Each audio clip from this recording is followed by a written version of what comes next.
The Dubliners Encore is out on tour. A chance to learn the story of the Dubliners if you don't already know it. Original and only remaining Dubliner John Sheahan joins me now to tell me more about the show. How are you doing, sir? Very good, Jason, thanks. Yeah, I'm the last man standing from the original group, and we're celebrating this special event now very soon. We're coming to Birmingham Town Hall on the 16th of November. It's called the Dubliners Encore, as you say. And, when we reached the end of our 50th year, a lot of people were lamenting and bemoaning the fact that this is the end of a special era for them, the end of the soundtrack of their youth, as it were. And we came up with this idea of, my daughter Kyola, really, she came up with the idea of, why don't we get a group of young musicians together to represent the original group and create that original magic that was there. And so that's the background to the story, Jason. Yeah, and aside from listening to your old vinyl CDs, cassette tapes of the Dublin sound from the last 5 decades, this is the only way to hear that music really brought to life in a true form. And it tells the story as well, doesn't it? Because each of the performers are playing one of the originals. Yeah, that's right. Yeah, there was quite a bit of a talent hunt for a couple of years there. My daughter and my son went around all these pub gigs and various concert halls. And they come up with 5 originals, 5 young, talented musicians, each one capable of representing one of the original members of the group. So we have a young Luke and a young Ronnie, as it were, and a young John as well, and a fine fiddle player. And that was the general idea, to get this group together so that audiences could experience the magic of a live Dubliner show from the old days. And it's not just singing and playing. There's a lot of archival footage and history and backstage stories that wouldn't have been heard before. A lot of footage never seen before, and that's all incorporated in the story. So it's a retelling of the story, if you like, a tribute to Ronnie and Luke and Barney and Kieran, my original bandmates. Because you were a bearded boy band, effectively, just with that fantastic Irish sound. Yeah, and that all came about in a very natural kind of way. There was never any meeting or any foresight of a concept or anything like that. It just got together from casual sessions in the back of O'Donoghue's pub in Dublin here. Ronnie and Barney used to meet there to get paid for gigs for some shows that Ronnie was involved in. And they asked Paddy O'Donoghue, the owner, is it okay to play a tune? And he said, it's okay, lads, but keep it down and not too loud. And the group kind of organically grew out of those casual sessions.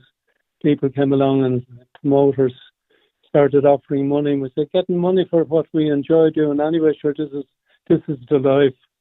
And that's how it all started. Well, this show itself has got an amazing talent behind the scenes, let alone on stage. You've obviously mentioned your daughter's involved. Phil Cutler, who actually produced 6 Dubliners original albums, is there as well, directing. He's there to make sure we faithfully recreate the original sound, and we've very much succeeded in doing that, because the same instrumentation, the guy who sings Luke's songs, he plays the G banjo as Luke did, and the guy was playing Ronnie's part.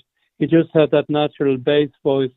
What we didn't want to do was artificially get, like actor types to imitate voices. We wanted to find guys who had as close as possible to the original with their natural voice, And I must say, the fiddle player, I was the fiddle player in the original group, but I found a very talented fiddle player who's a bit like myself, semi-classical and semi-traditional, and very, very good. Yeah, I was quite moved listening to the sound. It's so close to the original sound that we created ourselves, Mm-hmm. And then that's the whole point of the Encore. It's to celebrate that music. Yeah. And, fingers crossed, these boys will be together for the next 50 years.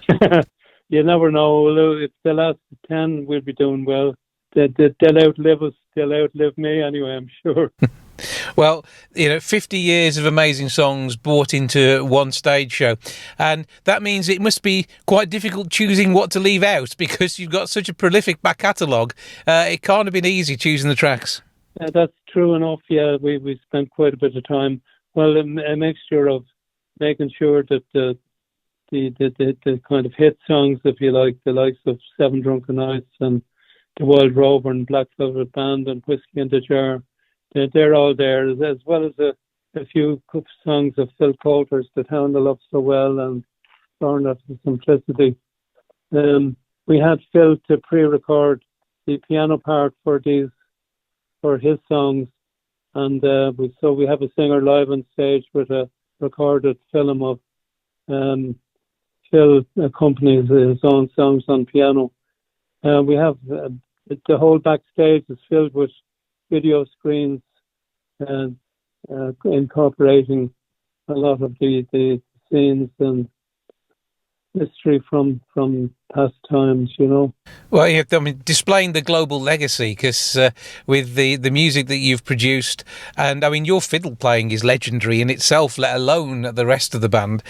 So they've got a lot to live up to, and by the sounds of things, they're absolutely going to do that. Yeah, absolutely. No, it's a very well put together show, I must say, with Phil Coulter, musical director, and Maurice Sweeney, who's a stage and film director. And he's directed the whole sequence of stories and songs and movements and video clips and God only knows what. Well, it's going to be a treat for audiences. It's got a UK tour at the moment, but I imagine this is going to go global, isn't it? Yeah, I would hope so. I think it has the potential to do that, definitely.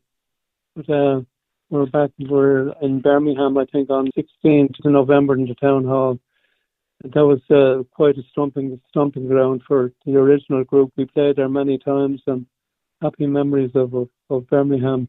And are you going to get a chance to come out on tour and visit some of the shows? Yeah, I'm hoping to visit some of the shows. I won't go on the full tour, so I don't think it's my stage now. But I'll be popping in and keeping an eye on things to make sure that there's nothing lacking. I'll be like an inspector making surprise appearances. We'll find you sneaking around the back. You'll be incognito, though, won't you? You won't have the fiddle with you. No, I'll keep that hidden under my beard. John, it sounds like it's going to be absolutely amazing. It is the Dubliners Encore UK tour, taking place 24 into 25. The gig to look out for us at the moment is Saturday, 16th of November at Birmingham Town Hall. It's a 7:30 start. TheDublinersEncore.com is where you can get your tickets. Follow the links there, and you can be enjoying an amazing retelling of the story of the Dubliners, the music brought to life with hand-picked performers, making sure that sound is absolutely spot on, just as the original Dubliners did for those 5 decades. John Sheahan, thank you so much for joining us. I hope you get to enjoy the tour and make the most of a few gigs, and say hi to some of the adoring fans who will be there to celebrate the music. Thanks for joining us. Yeah, thanks very much, Jason. Nice talking to you.